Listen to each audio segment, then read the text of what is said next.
بسم اللہ الرحمن الرحیم۔ السلام علیکم ناظرین، میں ہوں محمود اسکر چودھری اپنے پروگرام نئی سوچ کے ساتھ۔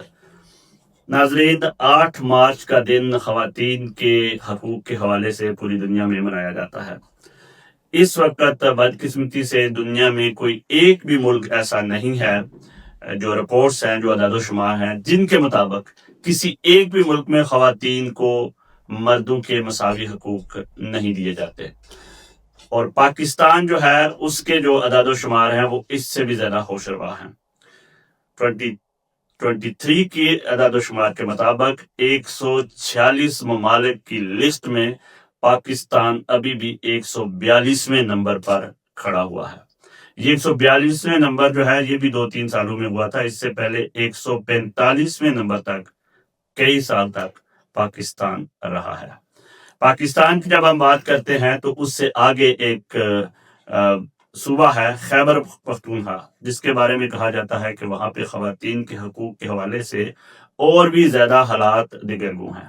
وہاں کی ایک تحصیل ہے، وہاں پہ باقاعدہ پاکستان کی تمام سیاسی جماعتوں نے یہ اتحاد کیا تھا، جس میں جماعت اسلامی، پیپلز پارٹی، نون لیگ سب نے، کہ وہاں پہ خواتین جو ہیں وہ ووٹ کاسٹ کرنے بھی نہیں جا سکتی تھی۔ تو اس سے بڑی جو ڈیموکریسی ڈینائڈ کی جو ایگزامپل ہے، وہ شاید ہی دنیا کے کسی ملک میں ہو، جہاں پہ خود سیاسی جماعتیں جو ہیں وہ اس حوالے سے اتحاد کرتی پائی جا رہی ہیں۔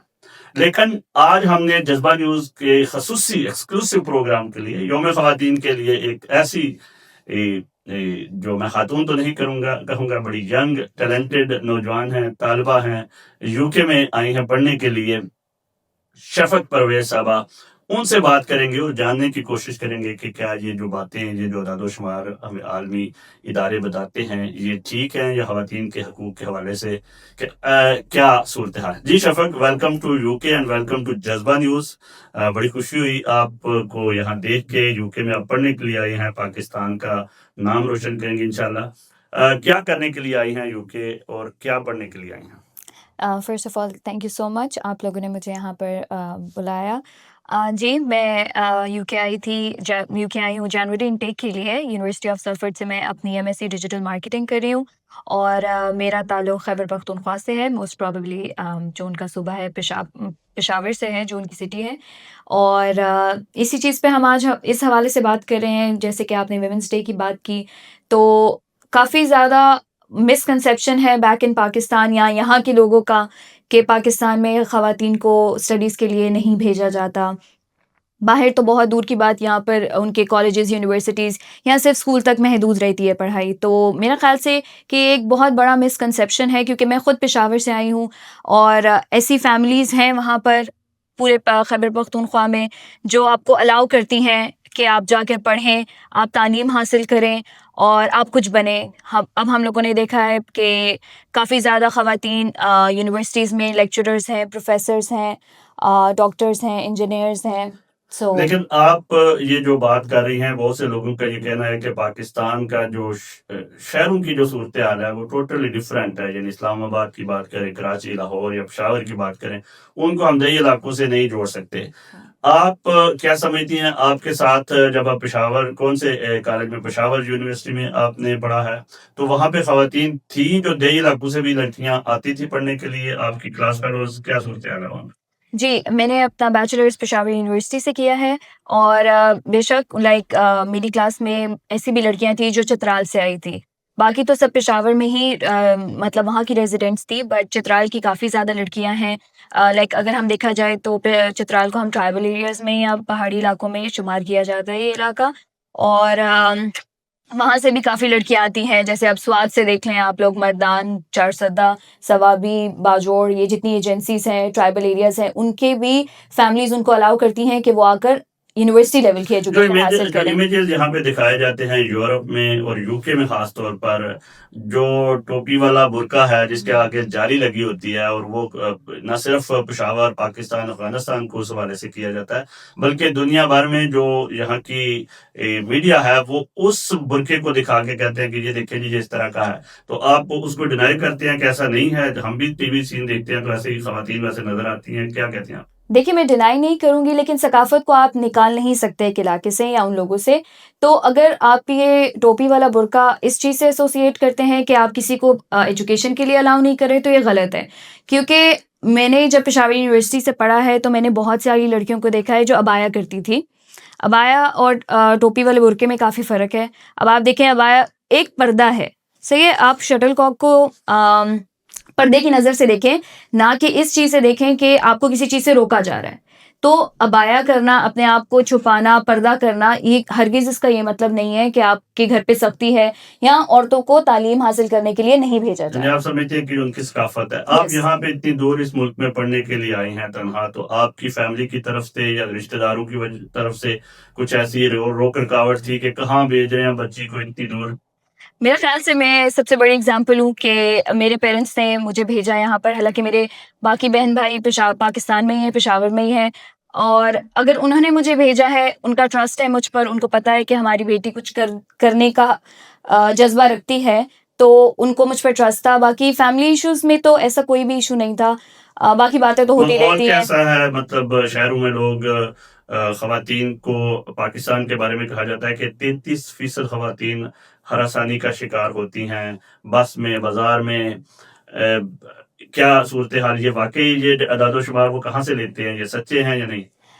دیکھیں میں یہ کہوں گی کہ یہ ہراسمنٹ ہر جگہ ہوتی ہے، نہ کہ صرف پاکستان میں، اور نہ کہ صرف ایک شہر سے ایسوسیٹ کی جائے اس چیز کو. ہراسمنٹ تو UK میں بھی ہوتی ہے. آپ دیکھیں تو بالکل یہاں صحیح، پر بھی بہت ساری عورتیں روزانہ ہراسمنٹ کا شکار ہوتی ہیں. تو ہم ایک علاقے کو، ایک کنٹری کو اس سے ایسوسیٹ نہیں کر سکتے. بالکل صحیح ہے. یہ بات جو آپ نے کیا، آپ کا جو لوکل جو تجربہ ہے یہاں پہ آ کے آپ نے دیکھا، وہاں پہ تو لگتا ہے کہ جیسے یورپ میں بہت ہی زیادہ یا UK میں آزادی ہے سارا کچھ، لیکن آپ نے کہا کہ نہیں یہاں پہ بھی ہوتی ہے. تو آپ کے خیال میں اس کا کوئی محرک ہے؟ آپ نے کوئی ڈیٹا پڑھا ہے یا آپ لوکل ڈیلی لائف میں اس کو دیکھ رہی ہیں؟ ایکچولی میں نے خود دیکھا ہے، کیونکہ میں نے یونیورسٹی جانا ہوتا ہے، میں بس سے ٹریول کرتی ہوں. سو وہاں پر بس میں نے دیکھا تھا ایک ایشین وومن تھی، موسٹ پروبیبلی پاکستانی تھی، بیکاز وہ کال پر کسی سے اردو میں بات کری تھی. تو ریسزم کہہ سکتے ہیں اس کو ہم لوگ. تو وہ ایک آدمی تھا، he was I don't know Britisher اور European, I don't know, but وہ اس کو کافی اس کے بچوں سے بات کر رہا تھا ان اے ویری بیڈ وے. تو یہاں سے مجھے لگا کہ نہیں، یہ چیز یہاں پر بھی اتنی ہی ایگزسٹ کرتی ہے جتنی کسی اور علاقے میں یا ملک میں کرتی ہے. بالکل صحیح. لیکن کچھ ڈیٹا جس کو ہم بڑی مشکل سے ہضم کرتے ہیں، وہ 2 کروڑ بچے پاکستان میں نہیں پڑھ رہے، اسکول نہیں جا رہے، جن میں سے 1 کروڑ 40 لاکھ کے قریب بچیاں ہیں. تو اس کو ہم کہاں پہ رکھیں؟ یہ مطلب بات ہے یا اس کو آپ کیسے جواب دیں گی؟ دیکھیں ہر چیز کو ہم سختی یا مینٹالٹی، کنزرویٹو مینٹالٹی سے نہیں ایسوسیٹ کر سکتے. ہم یہ کہہ سکتے ہیں کچھ کے پاس اتنے وسائل نہیں ہوتے پیرنٹس کے پاس کہ وہ اپنی بچوں کو ایجوکیشن کے لیے مطلب الاؤ کریں یا بھیجیں. ایکسیلنٹ آنسر جی. یہ اس کا تعلق بچیوں یا بچوں سے نہیں ہے، اس یس، کا تعلق آپ کی جو معاشی صورتحال ہے اس وجہ سے ہے. کیونکہ ایگزیکٹلی. بچے بھی نہیں جا رہے، 2 کروڑ لڑکے بھی نہیں جا رہے، تو ظاہر ہے ان میں سے بچے بچیاں کا تو پھر ظاہر ہے بچے کو اس لیے دیکھا جاتا ہے کہ کمائی کا ذریعہ بنے گا. بہت اچھی بات آپ نے کی. اچھا، آپ یہ سمجھتی ہیں کہ پاکستان کا جو یہ پورٹریٹ ہے جس میں یہ دکھایا جا رہا ہے، وہ ایک مغربی میڈیا کی منفی رجحان زیادہ ہے اس میں اور سچائی کم ہے، یا ہے؟ کمپلیٹلی ڈینائی نہیں کریں گے، سچائی ہے، لیکن ہم اس کو یہ بھی کمپلیٹلی ایکسیپٹ نہیں کریں گے کہ جس طرح سے پورٹرے کیا گیا ہے، بالکل بہت کنزرویٹو چیز دکھائی گئی ہے کہ بالکل عورتوں کو الاؤ ہی نہیں کرتے. پاکستان میں جب بھی خواتین کے حقوق کے حوالے سے قانون سازی کی بات ہوتی ہے تو سب سے پہلے جو آوازیں بلند ہوتی ہیں وہ خیبر پختونخوا، میں اس لیے نام لینا پڑ رہا ہے کیونکہ مولانا فضل الرحمان صاحب کی پارٹی ہے، حافظ حمداللہ صاحب ہیں، انہوں نے کہا جی کہ ہم جو ہے وہ بچیوں سے شادی کر کے دکھائیں گے 16 سال کی عمر کے. تو ایسا لگتا ہے کہ ایسا کنسیپٹ کریٹ کیا جاتا ہے کہ شاید وہ جب بھی کوئی خاتون اپنے حقوق کی بات کرنے لگتی ہے تو اس کے خلاف ہوتے ہیں. اس پر آپ کیا کہیں گے؟ اس پہ میں یہی کہوں گی کہ education is the key to every thing. اگر آپ کی فیملی ایجوکیٹڈ ہے تو وہ کبھی بھی آپ کو یہ چیز پہ فورس نہیں کرے گی. ابھی بھی میں اس چیز کو مانوں گی کہ بہت ساری فیملیز ایسی ہیں جو اگر لڑکی کسی چیز پہ آواز اٹھا رہی ہے، اپنے کسی حق پہ آواز اٹھا رہی ہے، تو اس کو یہ کہہ کر چپ کروایا جاتا ہے کہ اس کی شادی کر دو، یا اس نے شاید بہت زیادہ پڑھ لکھ لیا ہے اس لیے یہ بات کرنے لگی ہے مولانا اس چیز یوسف پہ. زئی کے حوالے سے کہا جاتا ہے کہ وہ پوری مشہور ہو گئی کیونکہ وہ اکیلی آواز تھی، تنہا، جو تعلیم کو کرنا چاہ رہی تھی پروموٹ، جبکہ تمام اس کے خلاف تھے اس وقت. آپ کیا کہیں گے؟ ملالہ یوسفزئی میرے خیال سے وہ اکیلی نہیں تھی، ان کے ساتھ اور بھی بہت ساری لڑکیاں تھیں جو اس چیز پر آواز اٹھانا چاہتی تھی، لیکن کبھی کبھی ہم کہتے ہیں کہ کچھ لڑکیاں کانفیڈنٹ ہوتی ہیں جو آگے بڑھ جاتی ہیں. بہت سے لوگوں کا کہنا ہے کہ وہ لانچ کی گئی تھی اور کوئی ایسی بات نہیں ہے، ایسی کوئی مسئلہ نہیں ہے، اس کو کوئی نہیں روک رہا تھا. آپ کیا کہیں گے؟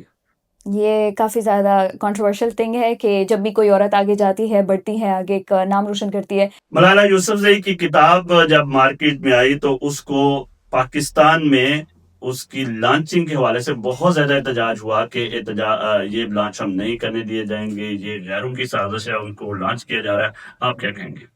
میرے خیال سے اس کا یہی جواب بنتا ہے کہ اگر کوئی کتاب لانچ کی جا رہی ہے تو کتابیں پڑھنے کے لیے ہوتی ہیں، ان پہ پابندی نہیں لگانی چاہیے.